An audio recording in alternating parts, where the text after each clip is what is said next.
Olá, meu nome é Ana Caroline e o tema da aula de hoje é negócios jurídicos. Você sabe o que é um negócio jurídico? Eu acredito que você já viu ou até realizou. Vamos para o conceito: a declaração de vantagem entre as partes, tá? Para produzir efeitos admitidos no ordenamento jurídico. É uma manifestação que tem finalidade negocial. Mas vamos para o requisito primeiro. Requisitos de validade estão previstos no artigo 104 do Código Civil.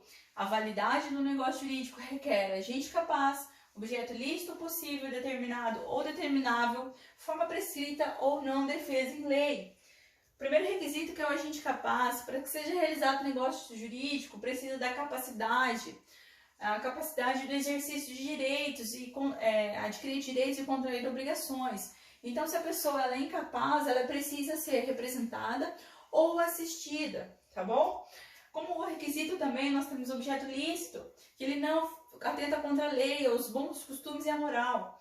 Outro também é objeto possível. Objeto possível, se ele não é possível, ele é nulo. Então, aqui a gente tem o aspecto físico, que ele emana das leis físicas e naturais. Por exemplo, eu não posso pegar toda a água do oceano e colocar num copo d'água.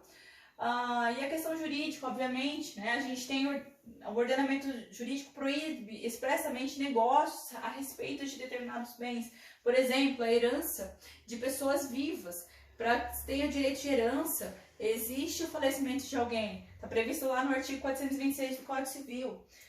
Outro requisito é que seja determinado ou determinável. É o caso, por exemplo, de um contrato de táxi, de aquisição de táxi. Ele é determinado. Eu quero o veículo tal, placa tal, chassi tal. Agora, determinável. Eu quero o veículo da frota tal. Ele vai ser determinado futuramente, tá bom? Então, é um dos dois. Outro requisito é a forma prescrita ou não defesa em lei. Nesse caso, o artigo 107 do Código Civil, ele determina a validade da declaração da vontade não dependerá de forma especial, senão quando a lei expressamente exigir. Que é um exemplo de exigência da lei, é o caso, por exemplo, das alienações imobiliárias previstas no artigo 108 do Código Civil, que determina que seja realizado por escritura pública, não pode ser de outra forma. Também a deserção, o artigo 1967, ele determina que seja por testamento. Então, esses são os únicos meios. Então, assim, a regra é que seja de forma livre, mas se a lei determina, tem que obedecer para que seja válido. Classificação. A gente tem como classificação unilateral, bilateral e plurilateral. Negócio unilateral é quando apenas uma das partes manifesta sua vontade, é o caso do testamento. Um negócio bilateral ocorre com a declaração de vontade de ambas as partes, compra e venda, locação.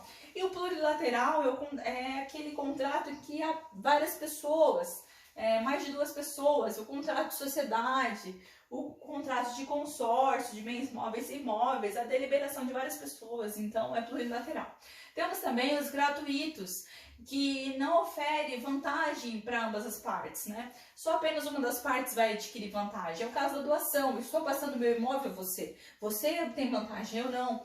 Os onerosos, há uma contraprestação. Então já não é uma doação, é um contrato de compra e venda. Eu estou passando meu imóvel, você está obtendo vantagem e eu estou tendo uma contraprestação. Todo negócio oneroso é bilateral, existem duas pessoas, contrato de compra e venda. Mas nem todo negócio bilateral é oneroso. É o caso da doação, precisa de duas pessoas, mas não é oneroso.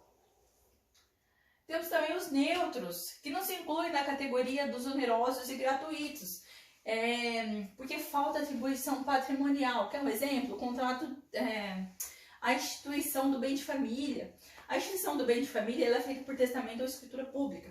E a atribuição legal, tá? É uma proteção, a atribuição da proteção legal ao imóvel. Então, aqui no caso do bem de família, ele não pode ser penhorado e ele é instituído por testamento ou escritura pública uma proteção legal ao bem. Então, ele se enquadra como neutro. O bifronte, eles podem ser onerosos e gratuitos. Nesse caso, a gente tem o exemplo do mandato, a procuração judicial e a procuração pública. Quando você outorga poderes ao seu advogado na procuração judicial, o seu advogado está tendo uma contraprestação para poder te representar em juízo, então é oneroso. Agora, quando você outorga poderes a alguém para realizar uma venda ou algum determinado ato, é gratuito porque essa pessoa não está recebendo por isso. Então, nesse caso, é bifronte. E também existe a possibilidade de conversão do contrato, é o caso do mútuo. O mútuo é um empréstimo de coisa fungível, algo que vai ser consumido. Por exemplo, eu te empresto 100 reais, 100 reais vai se acabar e você vai me devolver 100 reais, mas não vai ser o mesmo. Então, o contrato de mútuo é gratuito, mas ele pode ser oneroso no caso, por exemplo, de eu te cobrar juros. Então, eu posso converter o contrato de mútuo em oneroso, mas ele continua sendo contrato de mútuo. É diferente, por exemplo, do contrato de doação. Se eu atribuir a onerosidade ao contrato de doação, ele deixa de ser doação e passa a ser contrato de compra e venda. Igualmente no comodato e no aluguel. Se eu exijo uma contraprestação no contrato de comodato, ele passa a ser aluguel. Então, nem todo contrato gratuito ele pode ser convertido em oneroso, tá certo?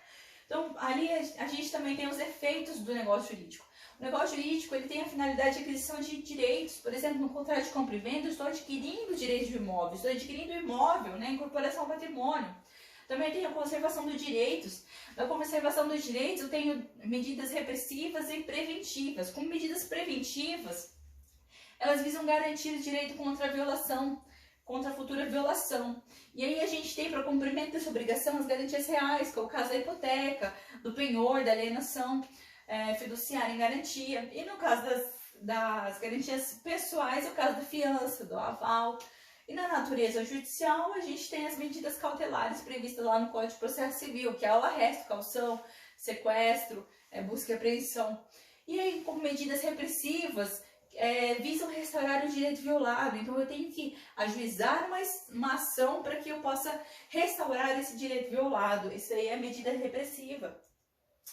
Ela também tem como efeito jurídico a modificação dos direitos. Nesse caso, ocorre tanto no conteúdo ou objeto das relações jurídicas, podendo ser objetiva e subjetiva. Como modificação objetiva, a alteração da quantidade, volume e conteúdo do objeto do direito. Que é um exemplo, um credor que tem uma dívida em dinheiro e que aceita receber determinado bem com pagamento pelo mesmo valor. É a dação em pagamento, é o caso de modificação objetiva. E no caso de modificação subjetiva, diz respeito ao titular do direito permanecendo inalterada a relação jurídica primitiva. No caso de inter vivos, a gente tem a desapropriação e alienação. O imóvel continua ali, mas muda a propriedade. E no caso, na causa mortis, a hipótese de sucessão, quando a pessoa falece, né, desaparece o titular do direito e passa a sucessão aos herdeiros, transmite aos herdeiros. Por fim, a gente tem como efeito do negócio jurídico a extinção.